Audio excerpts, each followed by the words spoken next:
Hey, what's going on, guys? This is Jason with Jadren Aquatics. How are you guys doing today? I want you to know I'm doing absolutely awesome. I know I've talked about the World Cup a lot, but man, it has been exciting. I mean, exciting. Even if you're not a soccer fan, you should check it out. Teams that aren't even supposed to be winning or winning. I mean, it's fun. Too much fun. Man, I need to shave. I hate shaving. Okay, let me go off. I hate shaving. Okay, so I'm lucky. Like, this takes like 4 days for me to grow, so I only have to shave like every 3 days or something.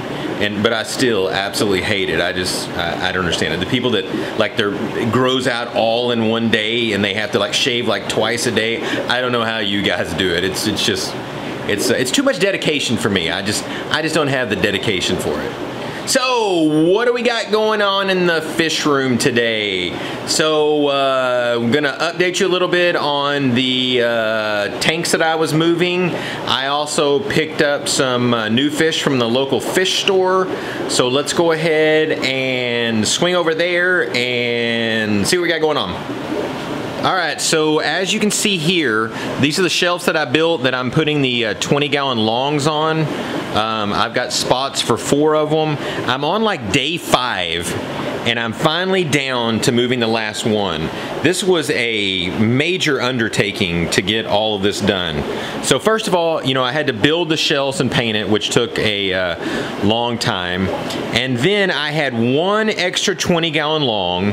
So I took that one 20-gallon long, got it all painted. You can see I wish all my tanks were like this, where it's got this blue back. To me, it looks better than the black ones. So this is the new color that I'm starting to use on all the back sides of my tanks. So I got that one painted. So then I had to get it drilled. So once I got it drilled, I went ahead and I always use this this foam stuff right here. It's some type of insulation you buy in like 4-foot by 8-foot sheets. I've painted the edge of it black so you can't tell, but normally it's blue. So I have to cut that stuff down to size, put that down, get the tank, put the tank on top of it, get it all centered, make sure everything's right, and then I have to go into the back, and I don't know if we can get back here or not. No, there's not enough room on the wall, but we have to get all of the plumbing straight. So I have to take the once I got it drilled, got to put the bulkhead. Got to put the bulkhead back there in it. Then I have to screw on both of the elbows that I have on there. I actually changed it up a little bit. I have a 1/4 inch. I mean, I have it's like a 3/4 inch elbow on the front that I just let it drain into. And then normally I have a 3/4 inch elbow on the back. And then I had a hose barb that's screwed into that. But now I've found an actual hose barb 90 degree, so I can get rid of the elbow altogether and just screw that directly into it and save myself another like 68 cents or something from one more additional thing. And when you're doing 51 tanks, 68 cents adds up in a hurry. So I have to do that, then have to hook up the, I had to get all of the drain system set up in PVC pipe, so that PVC pipe would go over there into the main drain line that goes into the sump pump. And then I had to put the 1/2 inch hose that I'm using and run that from that hose barb into the drain pipe that I have. So to do that for each one took a long time, and after I did the first one, I scooted the stand back as far as I could. So every one that I've had to do after that is even more difficult because I don't have that much room. But I'm trying to get myself as much room as possible because I hate what I've done here. I mean, I know I originally had to do it, but if you look back here, there's enough space for me to walk. And I know I got to get back there and do stuff, but I wish I could have made it where I didn't have to use that much space. So, but it is what it is, and that's way too much to change that. And so once I got that all set up, all the drainage set up, I then came over to one of the tanks like this one here, and and well, I had one up high here, so that one I just simply had set it to siphon, and I siphoned it down in the tank. And then comes the fun part. The fun part is catching the fish. That is, doing it in one tank is enough, but doing it tank after tank after tank, it gets a little old. And then you're trying not to miss any fish, because there's always like one fish that like finds its way and hides under the gravel. So finally got all the fish caught, all the fish moved. I typically put 50% of the water in there, then I put 50% new water in there, so it was basically a 50% water change. Oh, the other thing that I did is I'm trying like crazy to keep the snails out. So everything like these logs down here, and these rocks are new, they weren't in there, but some of these other things like these bamboo pipes that I have, I took all of those and I filled this, well, it's nasty right now, but that's all salt water. And I floated every single one of the pieces of wood and everything else that I had. I floated in there for like 30 or 45 minutes to make sure that I killed off all the snails and all the snail eggs, in hopes that I don't get any snails in there other than the mystery snails that I'm eventually going to put in there. So that was another thing that I had to do.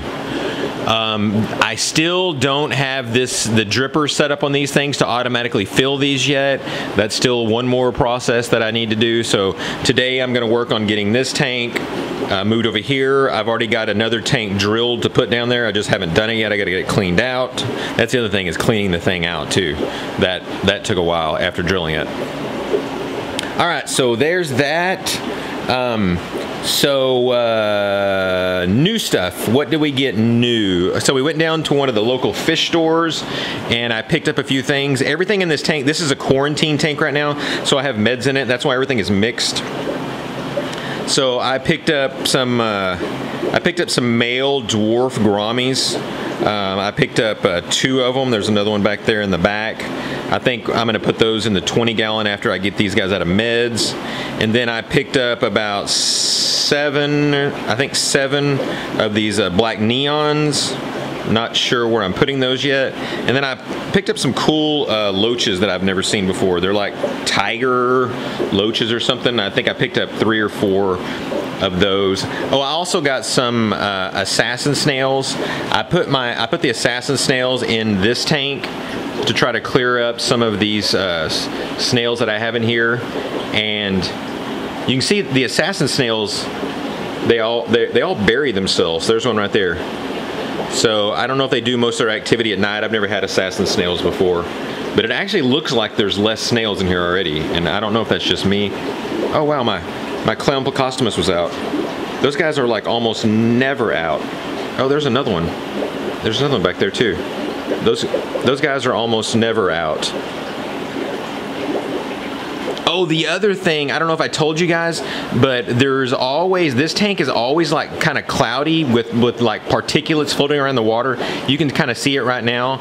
And I found out the reason for that is when I took that sponge filter out, it was so hard that there was no way it was even sucking water into it. So I haven't been cleaning my sponges enough. So when I simply cleaned that sponge and put it back in there, man, it made all the difference in the world. The tank started clearing up in a hurry.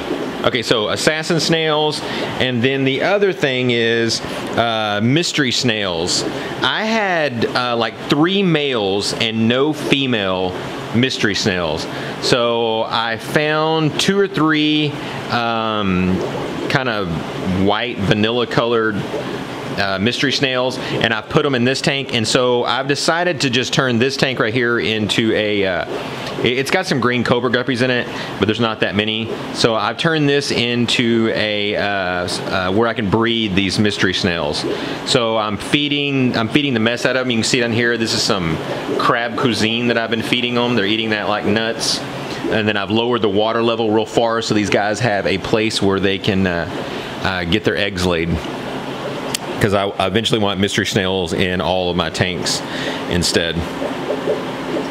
All right, I think that's about it for the update with what's going on. Alright, so thanks again guys for stopping by. I really appreciate each and every one of you. You guys have been giving me positive feedback on the calendars. Keep that coming.